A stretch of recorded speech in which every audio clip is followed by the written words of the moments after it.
those early days? Yeah, I think, when we were together, Marcus was a year older than me. So we came in, I was a freshman, Sam linebacker, Bobby was the starter, Marcus was the backup.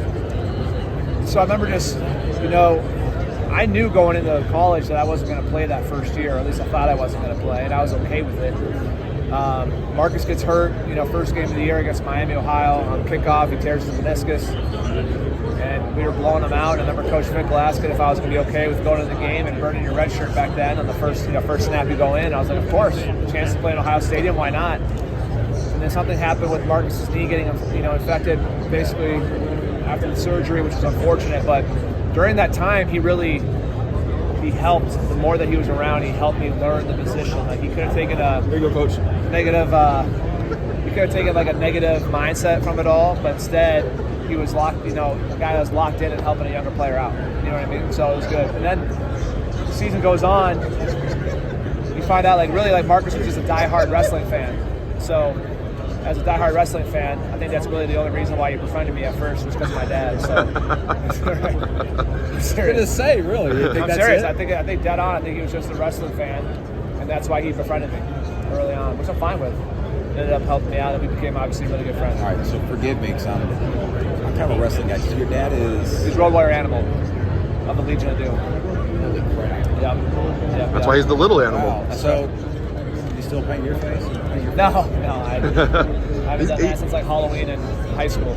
So what was, when Marcus came up to you, was he asking a lot of questions about your dad and wrestling? Yeah, he was or asking a lot about wrestling, and then there was times where wrestling would come through Columbus and we'd get to go, and throughout college we got to go to certain events and stuff. So it was always fun. It was something that we bonded over. You know what I mean? And we had football. We had our Luke Fickle always coached us really, really hard. Yeah. So it's like whenever you have a coach that cares about you, like Luke always cared about you, but he coached really hard, and then you go through all that. So it was always, we always had stuff to bond over. And Marcus and I were always into a lot of the same things. And,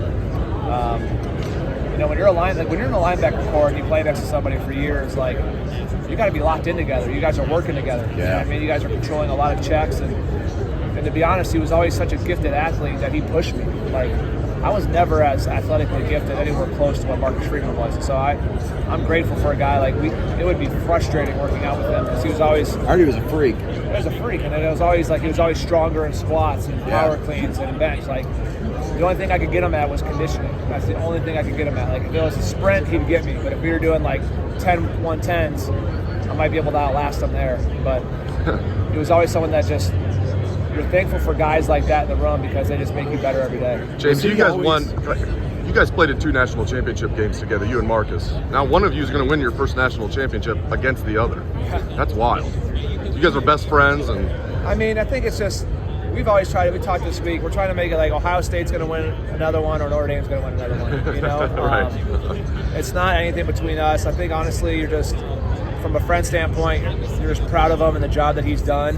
I'm excited to see him before the game, and then once that ball gets kicked off, you just kind of everything goes to how is your unit playing, and then how do you need to adjust within the game, and then afterwards you'll handle the emotions of it all. To be honest, you want to just get to the end of the game, and move on, because it's like there are real emotions you can't avoid with it all.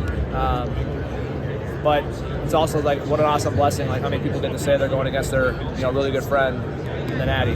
Coach Tressel was telling me this week about how he hated having to coach against Mark Antonio because they were close buds. And he says, I imagine the emotions that you guys are going through. He said they'll downplay it, but it won't hit you until after the game. Yeah. And he tied that to this about how those 2 national championship games you guys had and lost, and how disappointing that was to him. And you can imagine what that's like for you guys, and maybe that being some motivating factor where you guys came into a linebacker room that was pumped up and ready to go win championships, and you guys fell short. Yeah. Now you have another opportunity as a coach. And now you're doing it against each other. It's got to be a little weird. It is a little weird. I mean, it's a much grander stage, I think, for Marcus. He's the head coach of a major blue blood university. You know what I mean? I'm just trying to make sure that my unit over here is locked in and prepared the best that they can be. But you try to carry those memories with you, and you try to use it as motivation. Look, like the reality of it is when you choose a school like Notre Dame or Ohio State, and I can only refer, I played at Ohio State, right? So from our perspective is, and I told the guys, nobody walks through the hallways of the Woody Hayes facility talking about runners up. They don't. That's the reality of it. We can talk about what are some, radio debate is great, like what are some of the best teams that never, no, like nobody really talks about 06. They don't talk about 07. 05 may have been more talented than both. Nobody talks about it until 05 team lost twice and didn't win a natty. So if you want to be remembered forever, you go inside the indoor facility and you see the banners that are hung. And so that was the standard when you chose that school. It's still the standard. So I tell them that from personal experience, like, okay, what's it all mean? It means to make sure you're doing your job, make sure you're preparing the same way. You don't have to do anything extraordinary in it. It just becomes when talent equates, you have to be locked in on your technique, and you have to be disciplined and just do it one play after one play after one play. It's part of the silver bullet mantra. It's like next play is the most important, and you have to be locked in. And I think our guys have been very mature, been blessed with a very mature room that's been locked in, and they can handle that message of nobody remembers the runner up. So you worked working 1 year with Marcus and